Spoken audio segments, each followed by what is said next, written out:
திரு ஆச்சாரி ஒரு மகிழ்ச்சியான முகத்தை பார்க்க முடியுது. எப்படி பார்க்குறீங்க டெல்லி முடிவுகளை? மிக சந்தோஷமான ஒரு நாள் இன்னைக்கு. 1999க்கு பிறகு மீண்டும் பாஜகவுடைய ஆட்சி டெல்லியில். இந்த பல கட்ட போராட்டங்கள், அதாவது ஆம் ஆத்மி கட்சின்னு ஒரு கட்சி உருவானுச்சு.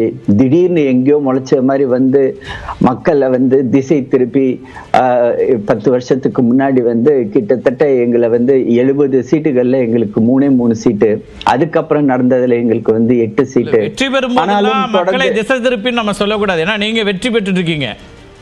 அப்புறம் இதையும் அதே மாதிரி பார்க்க ஆரம்பிச்சிட்டாங்க, விமர்சனங்கள் வந்துடும். இல்ல அப்படி இல்ல, அவங்க இல்ல, பட் அவங்க ஏன் அந்த வார்த்தையை நான் பயன்படுத்தினேன் அப்படின்னா, அது தொடர முடியல.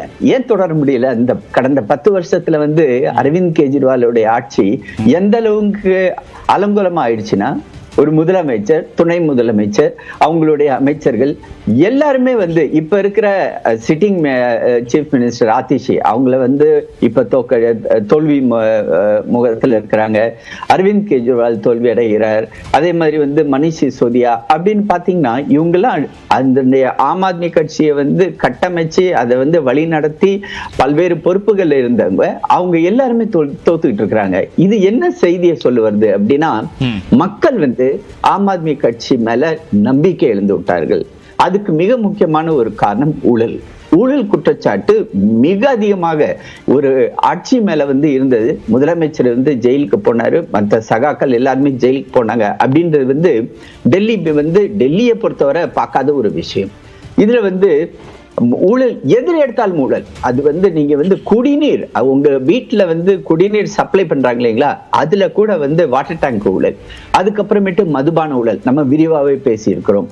அதுக்கப்புறமேட்டு வக்ஃப் போர்டு, அந்த ஒரு வக்ஃப் போர்டோட ப்ராப்பர்ட்டியை ஒருத்தர் பட்டா போட்டு வித்துட்டாரு. சோ அப்படியாப்பட்ட ஒரு விஷயங்களை மக்கள் பார்த்தாங்க. மக்களுக்கு ஒரு வெறுப்பு.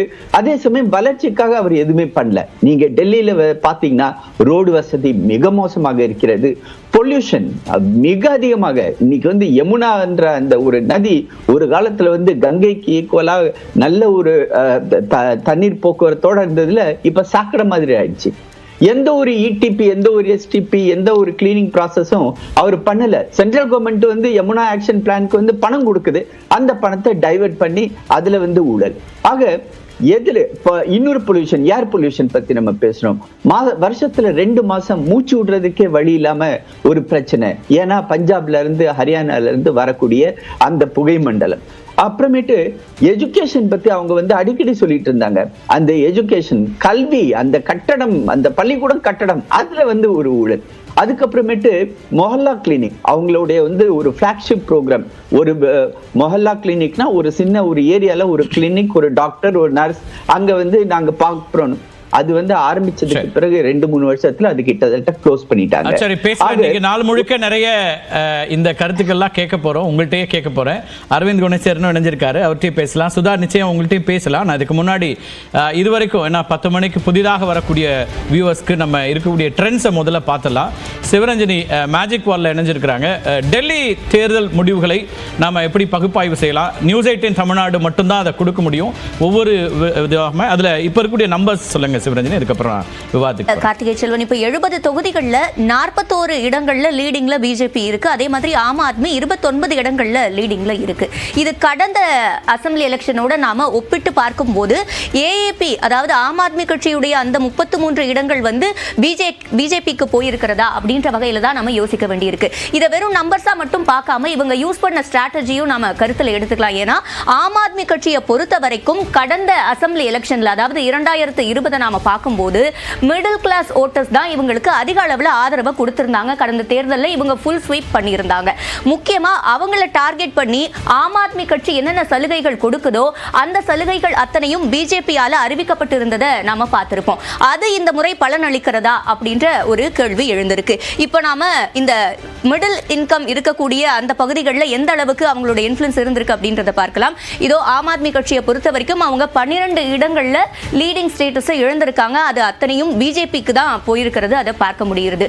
அரவிந்த் கெஜ்ரிவால் அப்படின்ற ஒரு இமேஜை பொறுத்த வரைக்குமே அவர் ரொம்பவே மிடில் கிளாஸ்ல இருக்கக்கூடிய அந்த மக்களோட அசோசியேட் ஆகி இருந்திருக்காரு. அதுதான் அவருக்கு பெரிய அளவில் ஹெல்ப்ஃபுல்லா இருந்திருக்கு. கடந்த சட்டமன்ற தேர்தலும் சரி, அதற்கு முந்தைய சட்டமன்ற தேர்தலையும் சரி, இவங்களுடைய வாக்குகள் தான் பெரும்பாலும் அவருக்கு ஆதரவா இருந்திருக்கு. அதே போல விமன், அதாவது பெண்கள் அதிகமா இருக்கக்கூடிய, பெண் வாக்காளர்கள் அதிகமா இருக்கக்கூடியது டெல்லி. அந்த வகையில் அவங்களுக்கான அறிவிப்புகளும் நிறையவே கொடுக்கப்பட்டிருந்தது. காங்கிரஸ் கட்சியாக இருக்கட்டும், பிஜேபியா இருக்கட்டும், ஆம் ஆத்மியா இருக்கட்டும், 3 பேருமே நிறைய சலுகைகள் இவங்களுக்கு அறிவிச்சிருந்தாங்க. குறிப்பா சொல்லணும்னா அரவிந்த் கெஜ்ரிவாலுடைய பெண்களுக்கான இலவச பயணம் அப்படின்றது ரொம்ப சக்சஸ்ஃபுல்லான ஒரு திட்டம் அப்படின்னு கூட நாம குறிப்பிடலாம். அதை பின்பற்றி தான் இப்போ பிஜேபியும் சரி, காங்கிரஸும் சரி, அவங்களும் பெண்களுக்கான சலுகைகள்னு இந்த முறை நிறைய அறிவிச்சிருந்தாங்க. அதெல்லாம் எந்த அளவுக்கு பயன் தருது அப்படின்றது இன்னும் போக போக தெரியும். அதே மாதிரி நம்ம இன்னொரு விஷயம் முக்கியமா இதுல பார்க்க வேண்டி இருக்கு. ஜாட் இன்ஃப்ளூயன்ஸ் இருக்கக்கூடிய சீட்ஸ் நாம பார்க்கும்போது அதுல பிஜேபிக்கு 9 இடங்கள், ஆம் ஆத்மிக்கு 3 இடங்கள் இருக்கு. இவங்களை பொறுத்த வரைக்கும் பார்த்தோம்னா ஆம் ஆத்மி கட்சி மட்டும்தான் இவங்களுக்கான இடஒதுக்கீடு குறித்து பேசி இருந்தாங்க இந்த முறை. ஆனாலும் கூட பிஜேபிக்கு 9 இடங்கள் அதுல லீடிங்ல இருக்கிறது. கார்த்திகை செல்வன், நன்றி சிவரஞ்சனி. பேசலாம், இன்னும் நிறைய எண்ணிக்கைகளாக நம்ம பார்க்க போறோம், நிறைய டிஃபரன்சஸ் இருக்கு. அரவிந்த், இந்த டேட்டா எப்படி பார்க்குறீங்க? நான் இன்னொரு டேட்டாவும் சேர்த்து நம்ம இதில் பார்த்துட்டு போகலான்னு நினைக்கிறேன். அதாவது ஃபில்டர்ஸில் ரொம்ப குறிப்பாக இஸ்லாமியர்கள் அதிகமாக இருக்கக்கூடிய அந்த வாக்குகள் அது எப்படி ஒர்க் ஆகிருக்குங்கிறதையும் கூட நம்ம பார்த்துடலாம். 30% அதிகமான இஸ்லாமியர்கள் இருக்கக்கூடிய தொகுதிகள் அப்படின்னு 10 தொகுதிகள் அடையாளம் காணப்படுது. அதில் ஆம் ஆத்மி 6 இடங்களில், பாஜக 4 இடங்களில் முன்னிலை வைக்கிறது. கடந்த தேர்தலோடு ஒப்பிடும்போது ஆம் ஆத்மிக்கு 3 இழப்பு, அதே நேரத்தில் பாஜக 3 கூடுதலாக பெறக்கூடியதை பார்க்குறோம். அதுபோல் இன்னொரு முக்கியமான ஃபில்டராக நம்ம பார்க்கறதுல இன்னொரு முக்கியமான ஒரு வாக்கு என்பது இது எப்படி மாறி இருக்கிறது என்பதையும் நம்ம பார்க்க வேண்டியிருக்குது. அதில் பெண்கள் வாக்கு ரொம்ப முக்கியமாக நம்ம பார்த்துருந்தோம். ஜாட் எப்படி இருக்காங்க, இப்போ தலித் மக்களுடைய வாக்குகள் எப்படி இருக்குது அப்படிங்கிறதையும் பார்த்துட்டு நான் உங்கள்கிட்ட வரேன். இந்த டேட்டாவும் நியூஸ் 18 தமிழ்நாடு நம்ம பகுப்பாய்வில் எப்போதுமே கொடுக்கக்கூடியது. ஆம் ஆத்மி 8 இடங்களில், அதாவது பட்டியலின மக்கள் அதிகமாக இருக்கக்கூடிய அல்லது அவருடைய வாக்குகள் தாக்கம் ஏற்படுத்தக்கூடிய தொகுதிகள் அப்படின்னு பார்த்தோம்னா 8 இடங்கள் ஆம் ஆத்மி முன்னிலை, பாஜக 4 இடங்களில் முன்னிலை, 12 தொகுதிகள் அப்படி இருக்கு 70. கடந்த தேர்தலோடு ஒப்பிடும்போது 4 ஆம் ஆத்மி இழக்கிறது, 4 பாஜக முன்னிலை பெறுகிறது அப்படிங்கிறதையும் நம்ம சேர்த்தே பார்க்குறோம். பெண்கள், பட்டியலின மக்கள், இஸ்லாமியர்கள், அப்புறம் ரொம்ப முக்கியமாக நம்ம வந்து மிடில் இன்கம் சொன்னாங்க. அரசு ஊழியர்கள் அதிகமாக இருக்கக்கூடியது மிடில் இன்கம் குரூப். அது நடுத்தர வர்க்கம் எப்போவுமே ஆம் ஆத்மியினுடைய மிகப்பெரிய செல்வாக்கு. இப்போ இதெல்லாம் என்ன மாற்றம் வந்திருக்கு அப்படின்னு தான் நம்ம பேசணும். அரவிந்த், நீங்கள் எப்படி பார்க்குறீங்க இதுவரைக்குமான இந்த முடிவுகள்? நம்ம பார்த்துருக்க இந்த டேட்டா வைஸ் இந்த ரீஜன் அல்லது மற்ற இடங்களில் இப்போ பெண்கள் அல்லது பட்டியலின மக்கள் அப்படின்னு ஒவ்வொரு வாக்குகளாக பிரித்து பார்த்தோன்னா எப்படி நீங்கள் புரிஞ்சுக்கிறீங்க இப்போ வரைக்குமான இடங்களை? இப்ப வரைக்கும் வந்து ட்ரெண்ட்ஸ் படி பார்த்தோம்னாங்க பிஜேபி கம்ஃபர்டபுளான ஒரு லீடிங் பொசிஷன்ல இருக்காங்க. சம்வேர் அரௌண்ட் 40 சீட்ஸ்ல பிஜேபி இருக்கிறாங்கன்னு நினைக்கிறேன், 40+ல. அதே மாதிரி ஆம் ஆத்மி பாத்தீங்கன்னா சம்வேர் அரௌண்ட் 30ல ஆம் ஆத்மி இருக்காங்க. முக்கியமான புள்ளியை நான் சொல்லிடுறேன், அதோட சேர்த்து பேசலாம். வாக்கு சதவீதமாகவும் ஒரு கம்ஃபர்டபுளான பொசிஷன்ல இது அக்கார்டிங் டு எலெக்ஷன் கமிஷனுடைய டேட்டால நம்ம பார்த்தனால இப்போது வரைக்கும் பாஜக 48.34% வாக்குகளை பெற்றிருக்கிறது. ஆம் ஆத்மி 42.81%.